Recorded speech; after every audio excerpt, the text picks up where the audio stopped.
Selamat datang di channel Nabla Education. Pada video kali ini kita akan membahas soal KSNP atau KSN tingkat provinsi untuk bidang fisika tahun 2020. Untuk soalnya bisa teman-teman lihat di layar, dan jika teman-teman ingin mencoba terlebih dahulu, silakan bisa dicoba dulu. Di pause videonya, kemudian teman-teman mencoba mengerjakan sesuai dengan pemahaman yang sudah dimiliki terlebih dahulu. Oke, jika sudah mencoba, mari kita lihat soalnya. Sebuah bola kulit berjari-jari R dengan massa di permukaan bola sama dengan M, mula-mula berotasi bebas pada sumbunya dengan kecepatan sudut omega 0 sama dengan 2pi per T0 yang mula-mula konstan. Sumbu rotasi tersebut melewati dua kutub pada kulit bola tersebut yang disebut sebagai kutub utara dan kutub selatan. Mula-mula, terdapat sebuah partikel bermassa M yang berada di kutub utara. Partikel tersebut kemudian bergerak dengan laju konstan V pada lingkaran besar bola tersebut menuju kutub selatan menyusuri garis bujur bola yang konstan. Akibat gerakan M tersebut terjadi perubahan kecepatan bola ketika partikel tersebut tiba di kutub selatan pada waktu NT0. Bola tersebut tepat satu kali berotasi pada sumbunya.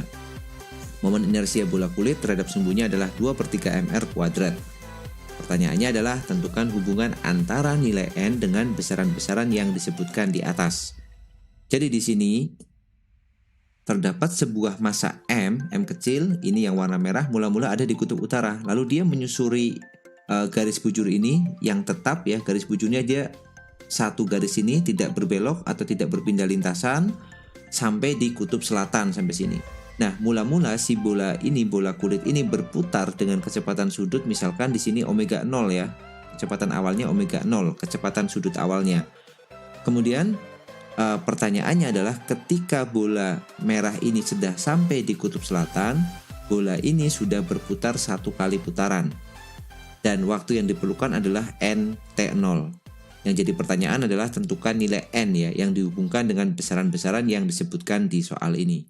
Baik, mari kita bahas soalnya. Langkah pertama yang kita lakukan adalah kita gambar ulang posisi bola kecil dan bola besarnya seperti ini. Kemudian kita masukkan data-data yang diketahui di soal. Soal tadi menyebutkan bahwa bola ini mula-mula berputar dengan laju angguler atau kecepatan sudut yang nilainya adalah omega ya. Omega 0 maksudnya ya, laju awalnya omega 0. Kemudian bola kecil ini punya massa M kecil dan bola besar ini punya massa M besar seperti ini. Kemudian jari-jarinya adalah R di sini. Kemudian sudah ya, kecepatan dia menyusuri garis bujur itu adalah V dan dia bergerak dengan kecepatan yang konstan. Oke, sekarang kita tinjau misalkan bola kecil atau bola M ini posisinya sudah sampai di titik ini yang kita tinjau ya, titik yang ada di gambar. Misalkan pada saat nyampe di titik gambar ini dia membuat sudut di sini ya, sudut bukaannya di sini misalkan V gitu ya. Nah, sudut bukanya V dan ini juga jari-jarinya R sama. Pada sistem ini tidak ada torsi yang bekerja ya. Karena apa? Karena gaya gravitasi yang bekerja itu kan arahnya selalu menuju ke pusat ini ya. Jadi dia dengan D-nya atau dengan lengan gayanya selalu sejajar, maka torsinya 0. Nah, karena nggak ada torsi yang bekerja atau total torsi luar yang bekerja pada sistem ini adalah 0, maka kita bisa simpulkan bahwa momentum sudut dari sistem ini kekal ya. Jadi kita bisa pakai konsep yang pertama, yaitu hukum kekekalan momentum sudut. Nah, dari hukum kekekalan momentum sudut ini kita akan punya bahwa momentum sudut awal ya pada saat bola kecil ini masih berada di kutub utara di sini itu akan sama dengan momentum sudut akhir, yaitu pada saat dia sudah menempuh jarak tertentu. Nah, kita ambil misalkan pada saat dia sudah membentuk sudut V di sini ya. Jadi L akhir. Pada saat kondisinya masih di kondisi yang awal di atas ini, momentum sudutnya itu adalah I0 dikali omega 0. Dengan I0 itu adalah momen inersia dari bola kulit ini. Kenapa? Karena momen inersia yang ditimbulkan oleh massa M kecil ini masih 0 karena dia berimpit dengan sumbunya ya. Jadi dia nggak ada momen inersianya di sini pada saat kondisi awal. Kemudian omega 0 adalah kecepatan sudut dari bola besar. Kemudian untuk momentum sudut akhir, nah sekarang kita simpulkan adalah sebagai momentum sudut akhirnya adalah momen inersia pada saat T misalkan dikalikan dengan omega pada saat T. Nah, jadi seperti ini ekspresi untuk hukum kekekalan momentum sudutnya. Oke, ini persamaan pertama ya, kita buat sebagai persamaan pertama. Langkah kedua adalah kita mencari nilai momen inersia ini. Momen inersia pada saat si bola sudah menempuh jarak tertentu atau dia sudah berpindah posisi.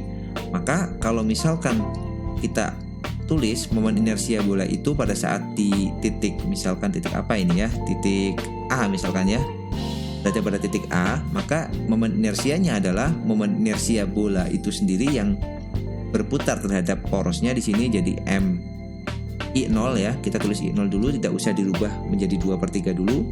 I0 ditambah dengan momen inersia dari bola kecil ini. Bola kecil ini misalkan ke poros rotasi ini punya jarak D, maka kita tulis I0 plus M D kuadrat. Nah, ini adalah momen inersia pada saat di titik A. Kemudian kalau kita lihat nilai D di sini, kalau kita hubungkan dengan sudutnya, sudut bukaannya itu adalah V, berarti nilai D-nya itu akan sama dengan R sin V ya. Dengan nilai D itu tidak lain adalah R sin V. Nah, sekarang kalau kita masukkan berarti momen inersia pada atau IT-nya ini pada posisi A ini, jadi I0 ditambah dengan M kecil dikali R kuadrat, D-nya kita kuadratkan jadi sin kuadrat V. Oke, kita simpan ini sebagai persamaan yang kedua. Berikutnya kita cari ekspresi untuk kecepatan sudut pada saat T atau pada saat di posisi yang sudah berpindah ya, bisa di titik A atau di yang lain ya. Di sini kita tinjau titik A. Maka omega T-nya, perhatikan di sini, omega T-nya sudah tidak konstan lagi karena dia sudah terpengaruh oleh massa M kecil di sini. Dia sudah bergerak, maka otomatis akan mempengaruhi laju anguler atau kecepatan sudut dari sistem ini. Maka kita akan tuliskan omega T-nya dalam bentuk perubahan yang secara kontinu terhadap waktu. Kita tuliskan omega T itu adalah d theta dt ya, dengan theta adalah sudut yang dibentuk oleh putaran dari bola kulit ini. Jadi omega T-nya kita tulis d theta dt seperti ini. Ini kita buat dia jadi persamaan ketiga. Nah, berikutnya persamaan 1, 2, dan 3 kita gabungkan, maka kita akan dapat I0 omega 0 itu akan sama dengan IT-nya adalah I0 plus MR kuadrat sin kuadrat V, kemudian dikali ya kan, dikali dengan d theta dt. Oke. Nah, berikutnya kita akan melihat hubungan antara V ini, sudut bukaannya ini, dengan kecepatan dari bola menyusuri garis bujur ini. Nah, teman-teman perhatikan gambar ini. Jika kita mempunyai juring seperti ini, ya misalkan ini jari-jarinya R, kemudian ini R, kemudian ada suatu partikel yang bergerak melintasi busur ya, busur dengan kecepatan linearnya V, maka dia akan membentuk sudut, misalkan di sini sudutnya adalah V, maka kita kan sudah tahu bahwa nilai dari panjang busur ini S tidak lain adalah V dikalikan dengan T.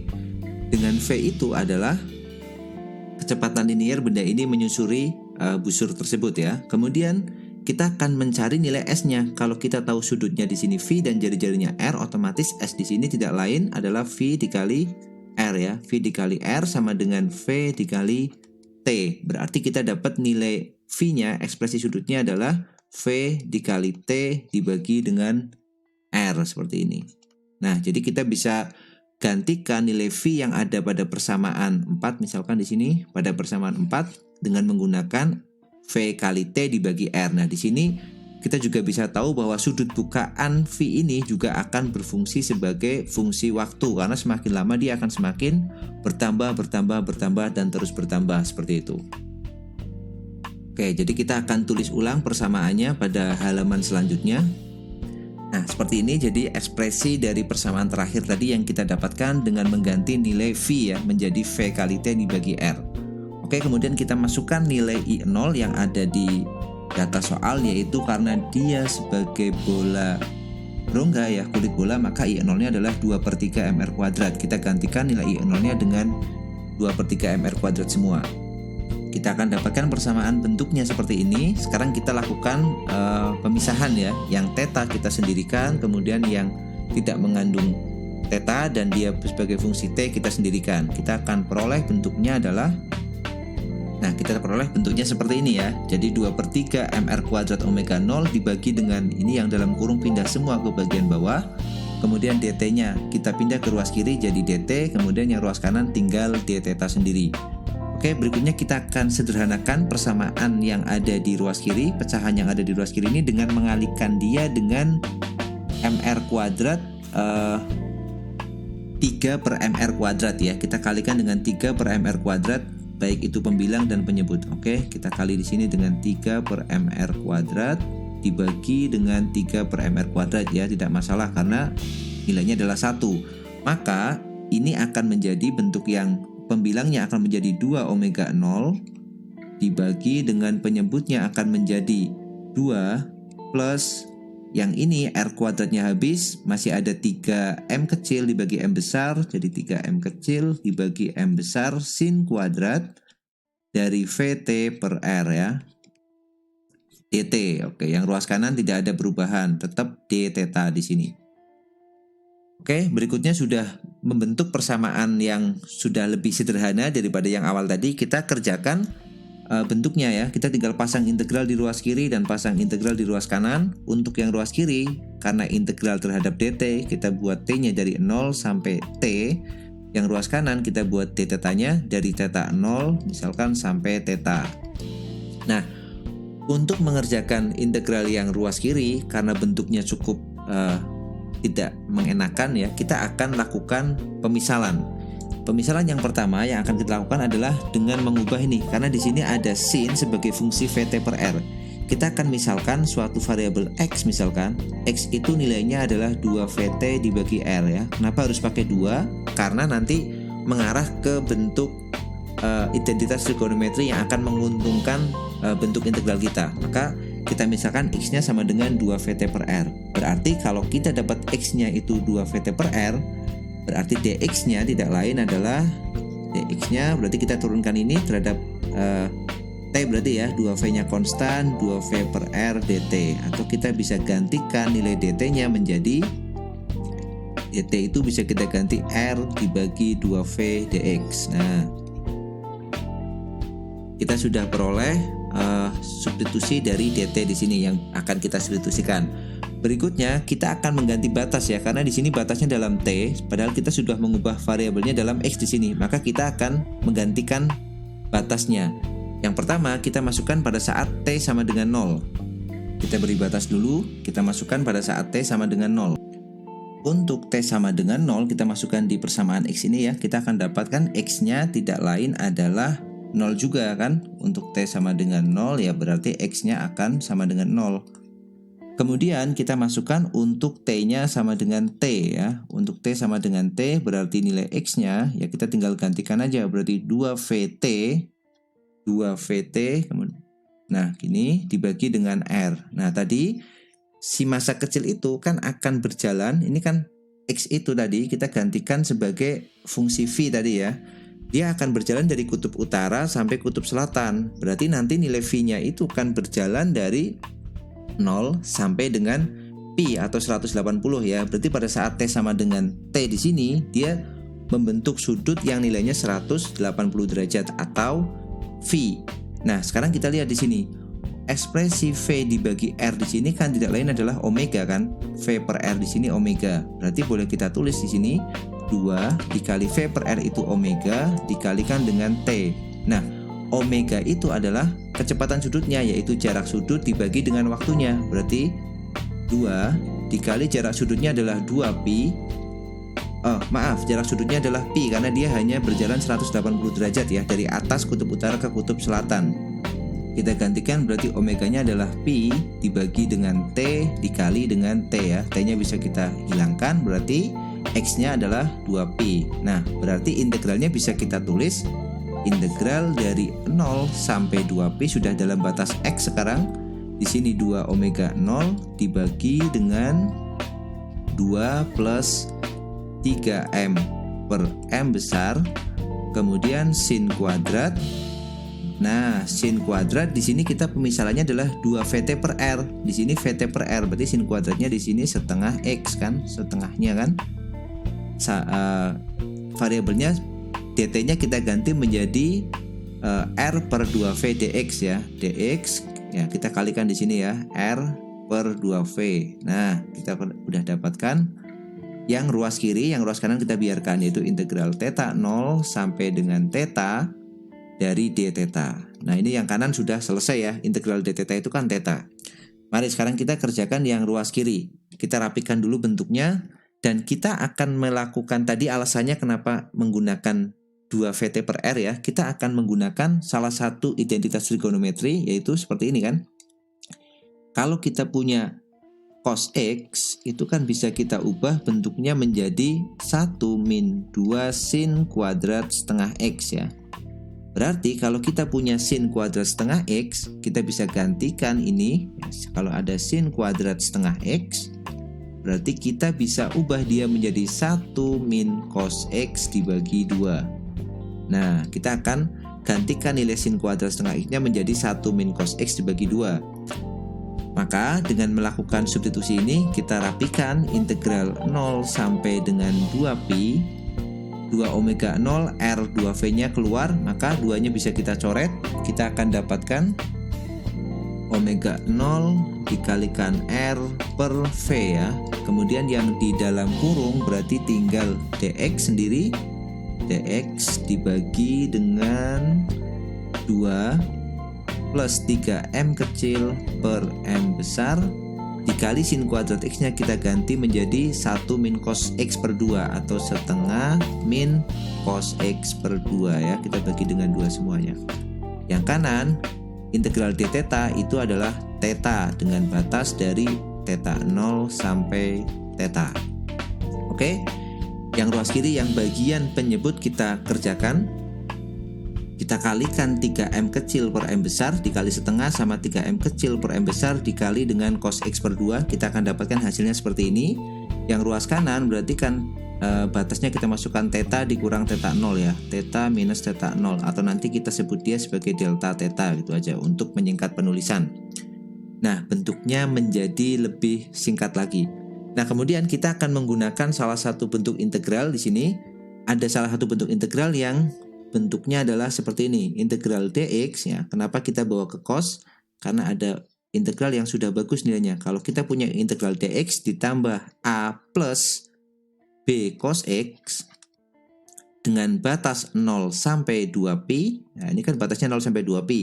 Maka kita akan peroleh nilainya adalah 2pi per akar dari A kuadrat min B kuadrat ya, dengan syarat A kuadratnya lebih besar daripada B kuadrat. Ini adalah batas nilai integral yang akan kita pakai dari bentuk yang di atas. Nanti kita bawa pemisalannya, yaitu A-nya adalah 2 plus 3M per 2M. Ini adalah nilai A-nya, kemudian nilai B-nya adalah negatif 3M per 2M besar. Nah, kita akan dapat integralnya seperti ini. Bagi teman-teman, bentuk integral seperti ini bisa dilihat di tabel-tabel integral, atau jika pengen tahu dari mana dapatnya, teman-teman bisa lihat persamaan ini. Saya sudah mengerjakan bagaimana cara mendapatkan salah satu cara ya, alternatif untuk mendapatkan bentuk integral dx per a plus b cos x dengan batas 0 sampai 2pi. Gambarnya bisa dilihat di sini. Oke ya, seperti itu. Sekarang kita lanjutkan bentuknya dengan memasukkan nilainya ke persamaan ini ya, persamaan yang terakhir kita dapatkan.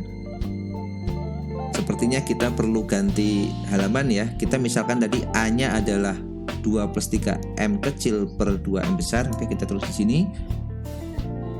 A-nya adalah 2 plus 3M kecil per M besar, dan B-nya adalah minus dari 3M kecil per 2M besar ya.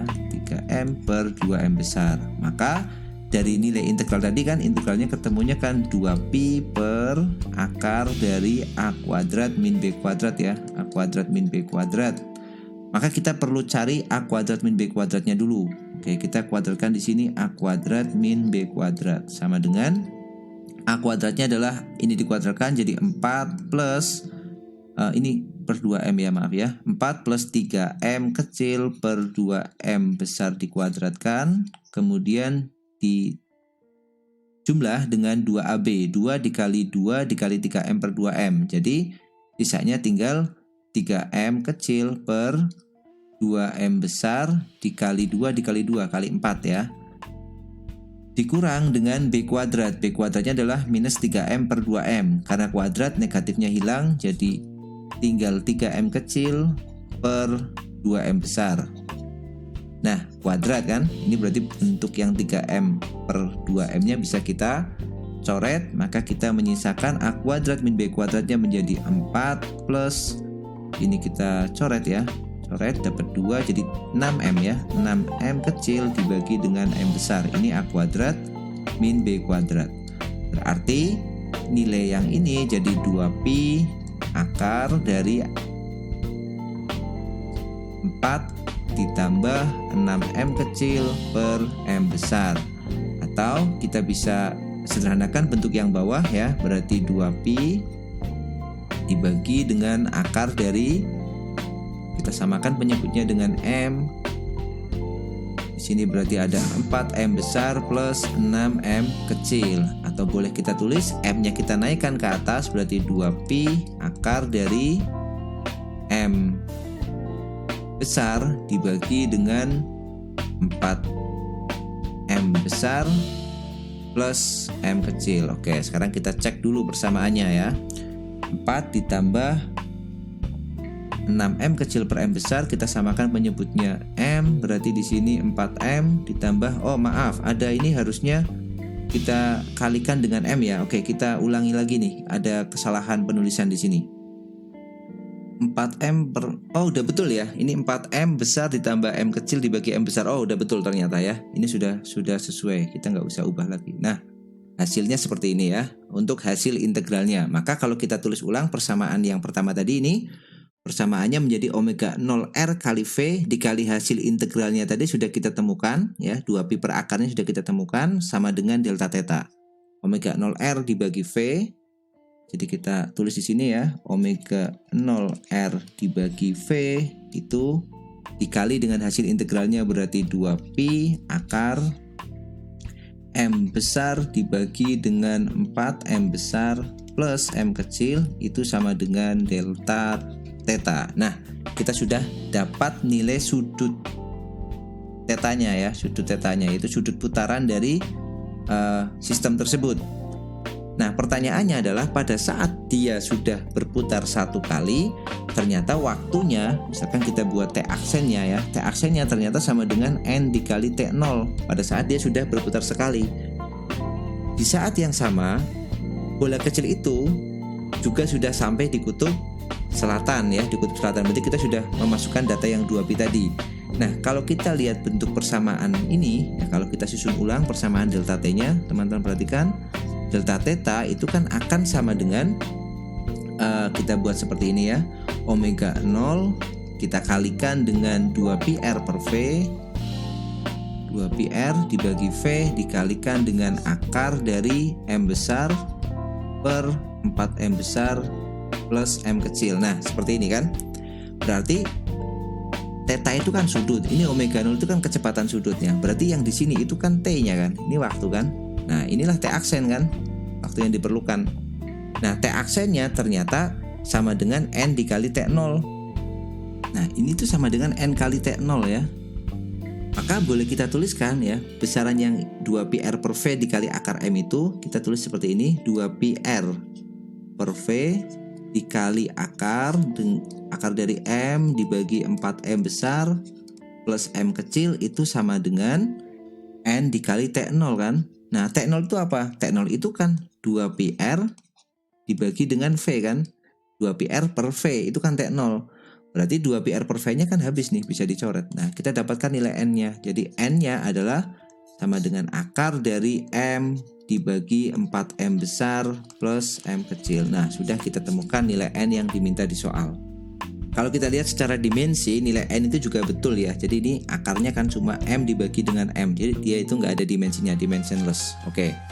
Seperti itu alternatif penyelesaian dari soal yang sudah kita bahas tadi. Kalau misalkan ada kesalahan atau ketidaktelitian dalam menganalisis soal ini, silahkan kita diskusikan saja di komentar ya.